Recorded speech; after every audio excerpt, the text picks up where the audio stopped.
Jade Cargill has shocked the wrestling world, as it's being reported by Sean Ross Sapp that it's heavily expected that Jade Cargill will be leaving AEW to go to the WWE.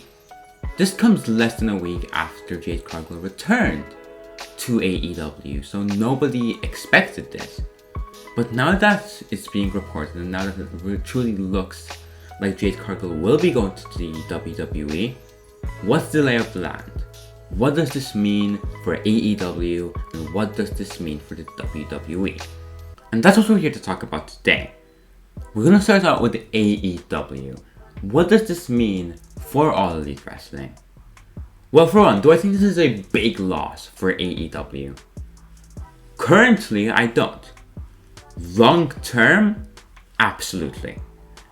They have spent years, literal years, building up Jade Cargill to be their face. Not just face of the women's division, but one of the faces of the company. And after a long winning streak, where she only gets one, and probably, considering that she's leaving, it's fair to say that she's going to lose on Rampage, so 2 losses during her entire career in AEW, that is a massive waste of time for Tony Khan. He spent so much time building up Jade Cargill. He practically gave her her own division for a year straight. And for her to just leave the company, that's got to hurt Tony Khan in some way, because he clearly had big plans for Jade Cargill. You can't deny that. He wanted her to be one of the top stars of the company, and he built her up that way. So does this hurt AEW? I do think it does, and I feel like it comes at a bad time after the Punk news, but in the grand scheme of things, I think they're going to be fine, but it hurts. It hurts AEW, and it's not something you would like to have, you know? A homegrown star leaving your company is the first top homegrown star leaving. Usually you see the ex-WWE stars leave, but this is someone they've built up from the ground up, and now she's going to the WWE, and it's going to hurt them in some ways. I don't think it's going to hurt them product-wise, because she hasn't really been a big part of the product, but I think it's going to hurt them more in a PR sense. More PR sense and more long-term than it would the current product. I don't think it's going to affect the current product too much. Jade Cargill hasn't really been a part of that current product for months, so your daily or weekly TV is not going to be changing, but the overall grand scheme of the company, the long-term plans of the company, probably have changed massively now that Jade Cargill seems like she's no longer going to be a part of the company. But what does this mean for the WWE? Well, to me, there's 2 ways to look at it. From the PR sense and from the actual in-ring sense. When it comes to in-ring, they have someone who is quite green still, who is improving gradually, getting better, and will become a solid in-ring worker eventually.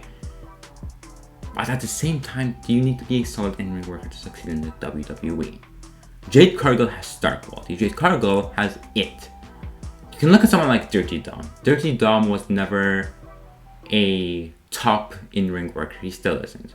But he's one of the most over acts in the WWE because of his it. Not even star quality, just because he has it. He gets those reactions. And because of that, he's one of the most over stars in the company, even if you don't like him. Jade Cargill isn't my cup of tea. Even Dom isn't my cup of tea. But you can't deny, for the WWE product, she works.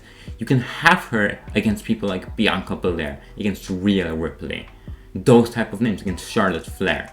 And those matches will draw. Those are big money matches because Jade Cargill is a big money wrestler. You also have the PR sense, in the sense that, for one, she's very marketable. You can put her in awards, you can put her in commercials, and she will work in them. She's someone WWE can put on their banners, have someone who can wave their flag, and Jade Cargill will work for them. Jade Cargill is perfect for the WWE product. Jade Cargill is perfect as a marketable face they can plaster all over their company. You can also look at it from this perspective. For ages, AEW always stole stars from the WWE, or not even stole. I feel like that's a harsh term. Took. because it's a business after all. They took Jericho, they took Moxley, they took Danielson, they took Cole, they took top stars from the WWE constantly. And while they still do, there's heavy rumors Edge is going to AEW. Now it's not a one-way trip anymore. You had Cody Rhodes, I believe like a year and a half ago at this point, maybe 2, I'm not sure. Time moves very weirdly nowadays. And then you have Jade Cargill. Jade Cargill is the first homegrown star that AEW has lost to WWE. A top homegrown star, I mean, not just someone who hasn't appeared in the WWE as homegrown. I'm not counting Brian Pillman Jr., for example. Jade Cargill is completely homegrown. She is someone they've built up for years, and for WWE to take her is a great PR move. This overall is a fantastic move for the WWE.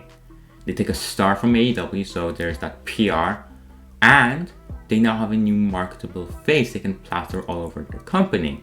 And with the PC, maybe she'll develop fast enough for her matches to be fairly solid. And even then, the feuds in themselves, even without her in-ring quality being up to par to the excellence that you see from some of the top women, although Jade Cargill can have a good match. It's not like it's impossible for her to have a good match. That is very possible. So, with that being said, this is perfect for the WWE. This is a hell of a gain for the company. I feel, honestly, while this is a bit of a loss for AEW, it's not too much of a loss, but this is a massive gain for the WWE. What do you guys think? Will Jade Cargill be going to the WWE in the first place? And if so, do you think it's a massive loss for AEW? Do you think it's a huge gain for the WWE? Let me know in the comments below. Like the video if you've made it this far, it would mean the world to me. Subscribe if you enjoyed the content. Have a nice day.